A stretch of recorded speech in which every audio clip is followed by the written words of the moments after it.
सुप्रभात। आज का विषय है गुरुपद यानी बुजुर्गी। एक महात्मा से एक सेवक ने पूछा कि महाराज, बुजुर्गी यानी गुरुपद कैसे प्राप्त हो सकता है तथा उस अवस्था को प्राप्त होने के सहज साधन क्या है। महात्मा ने बड़े प्रेम से इस प्रश्न का सुंदर उत्तर थोड़े शब्दों में इस प्रकार दिया कि प्रियवर, बुजुर्गी की केवल इतनी व्याख्या पर्याप्त है कि बुजुर्ग लोग गुजरते हैं बुजुर्गी की राह से। बुजुर्ग लोग गुजरते हैं बुजुर्गी की राह से। वास्तव में जिनको बुजुर्गी की इच्छा है और भगवान जिसे बुजुर्गी प्रदान करना चाहते हैं, उसके जीवन चरित्र में ऐसे पवित्र और शुभ भाव यानी शरीफ जज्बात पैदा होते हैं जिनसे मन, वचन और कर्म से अपने को खुद ही भले और दूसरे की नज़रों में प्रिय और भले मालूम होने लगते हैं। वे बुजुर्ग बड़ों तथा मान्य लोगों का पूरा अदब व मान सम्मान तथा लिहाज वगैरह सद्भावना से करते हैं। प्रेम, अदब, शिष्टता, लाज। प्रेम अदब को कहते हैं शिष्टता, लाज को कहते हैं शर्म, भय को कहते हैं खौफ, नम्रता, सेवा आदि भाव जीवन में जितना ढलता जाता है उतना ही बुजुर्गी की महिमा का स्वरूप महान पुरुष में अपने आप ही प्रकट होता जाता है। तो एक महापुरुष की बड़ी सुंदर उक्ति है कि जिसका कोई बुजुर्ग नहीं होता, जो बुजुर्ग को अपने ऊपर लेकर नहीं चलता है और उसकी आज्ञा व इच्छा के अनुसार नहीं चलता है, वरन महापुरुषों की आज्ञा व इच्छा के विरोध में अपनी प्रतिष्ठा तथा मान का अहंकार रखता है, ऐसे मनुष्य का बुजुर्ग व पथ प्रदर्शक शैतान होता है। शैतान मन की राह से अपना प्रभाव डालकर मन, वचन, कर्म में बेअदबी, गुस्ताखी, चालाकी, बेशर्मी, बेखौफी, बदनीयती, बदखलकी, असभ्यता, काम, क्रोध, लोभ और मोह के अपवित्र विचार व भाव पैदा कर देता है। इसलिए इस बात पर बहुत जोर दिया गया है कि ये मार्ग पूर्ण रूप से अदब, शर्म, खौफ, प्रेम व सेवा भाव का मार्ग है। इसी को भक्ति का मार्ग भी कहते हैं। तो जिसमें अपना आपा व अहंकार हर प्रकार से मिटाना आवश्यक है।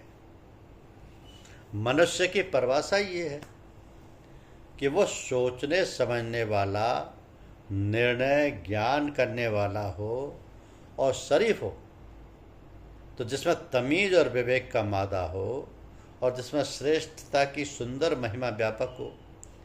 अविवेकी या बदतमीज मनुष्य को मनुष्य कहना भूल है।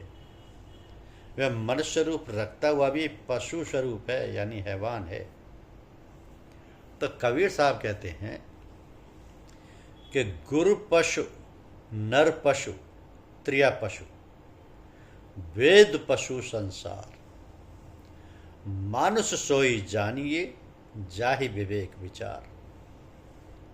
यानी जब तक मनुष्य में विवेक नहीं है और साधन मार्ग यानी आदाब तरीकत का परोक्ष ज्ञान नहीं है, तब तक ना उसे संसार की ही समझ होती है और ना उसके धर्म कर्म के साधन की कुछ बुजुर्गी होती है। तो सार व असार के सम्मिश्रण यानी मिलोनी को संसार कहते हैं। सार के साथ सद्बुद्धि यानी तहजीब व अकल रहती है, किंतु असार में माया की भ्रांति आदि रहती है। बुजुर्ग लोग गुजरते हैं बुजुर्गी की राह से।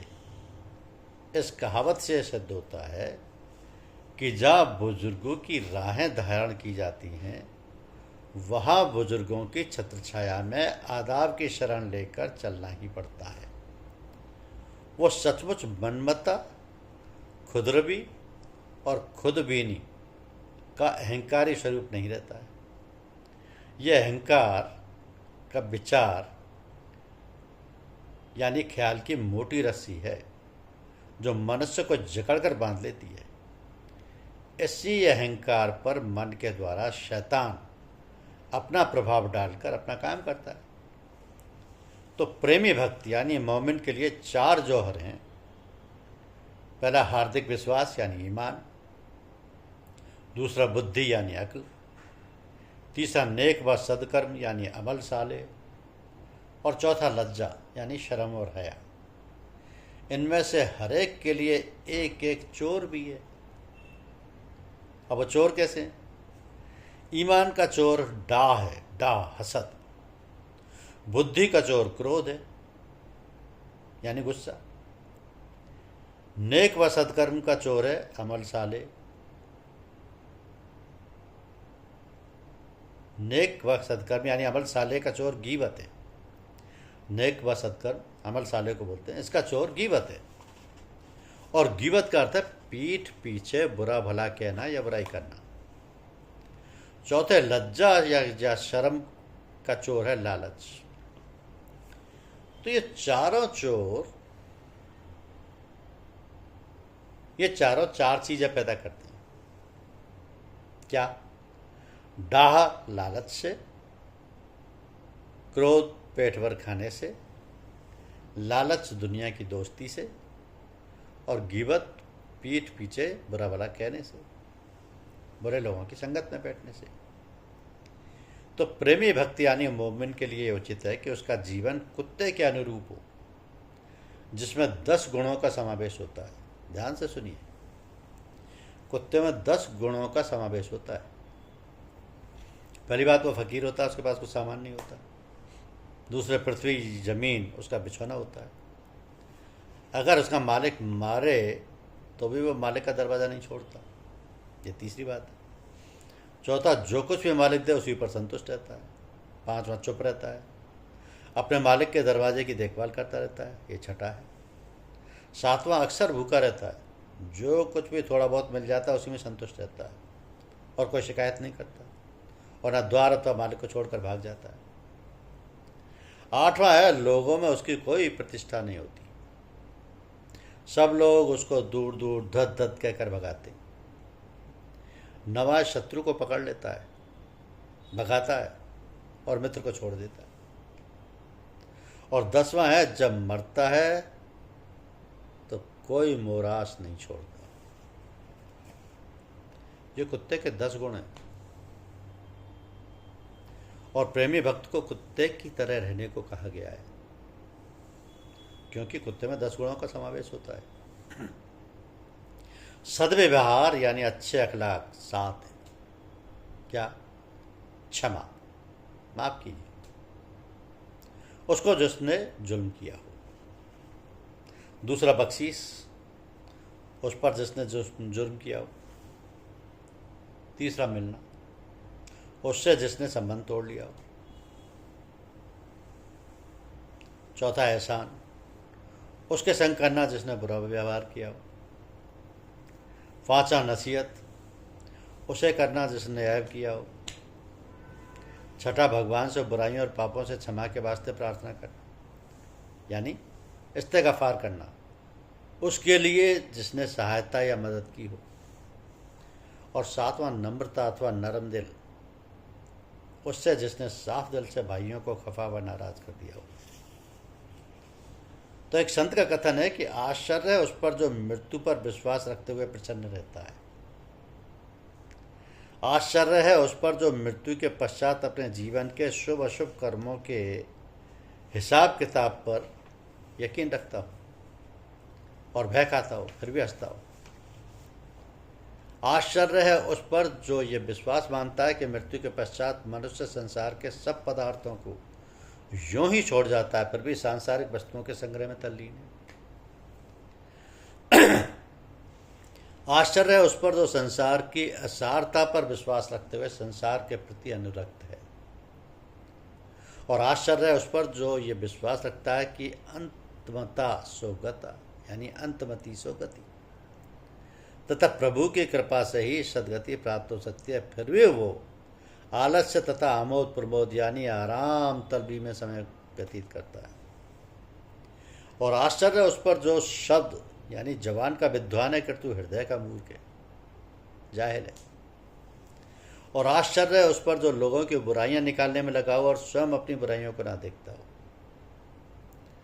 आश्चर्य उस पर जो ये जानता है कि भगवान हर काम को देखता है और जानता है, किंतु फिर भी पाप आचरण में लगा रहता है। आश्चर्य उस पर जो जानता है और समझता है कि मृत्यु अवश्यंभावी है और मृत्यु समय अथवा मृत्यु के पश्चात कोई भी उसकी सहायता न कर सकेगा और न साथ दे सकेगा तथा कर्मों का भोग उसे अकेले ही भोगना पड़ेगा, फिर भी वो सांसारिक लोगों के प्रेम तथा लगाव में मग्न रहता है, किंतु उस परम प्रभु से प्रेम नहीं करता। तो हमारी सदगुरु परंपरा में एक परम संत ने अपने गुरु भाई से कहा कि जब तक जिज्ञासु यानी तालिब सच्चे दिल से शिष्य नहीं बनता, मुरीद नहीं बनता, उस समय तक सदगुरु की हार्दिक तवज्जो का पूरा फैज़ नहीं प्राप्त कर पाता। और सच्चाई यह है कि दिल बातें करे, अर्थात वह बातें कहे जो दिल में हों, और सच्ची शुद्ध विशुद्ध भावना यानी अखलाक उसको कहते हैं कि जो कुछ भी करे वो वास्तविक प्रीतम परम प्रभु के लिए ही करे, अन्यथा जो वह दुनिया के लिए करेगा वो रिया अथवा मक्र होगा। और कहा कि ऐसे आदमी के पास मत बैठो कि तुम प्रेम से प्रभु का नाम लो और वह दुनिया के प्रेम में कुछ और ही कहे। और कहा जो दुनिया चाहेगा दुनिया उस पर सवार हो जाएगी, और अगर वह उसकी ओर तवज्जो ना करेगा तो दुनिया का प्रभाव उसके हृदय पर ना पड़ेगा। तो जिसके हृदय में मालिक के प्रेम के सिवा कुछ और हो तो वह हृदय मुर्दा होता है, चाहे ऊपरी ढंग से वह कितना ही पूजा पाठ करता हो।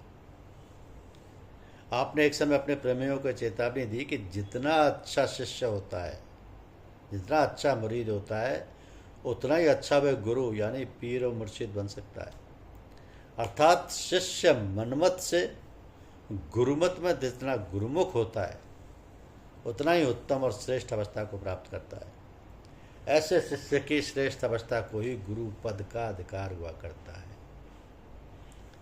एक समय आपने एक संत की एक पत्र भेजा और पत्र में लिख दिया कि पत्रवाहक को भी यह पत्र सुनाया जा सकता है।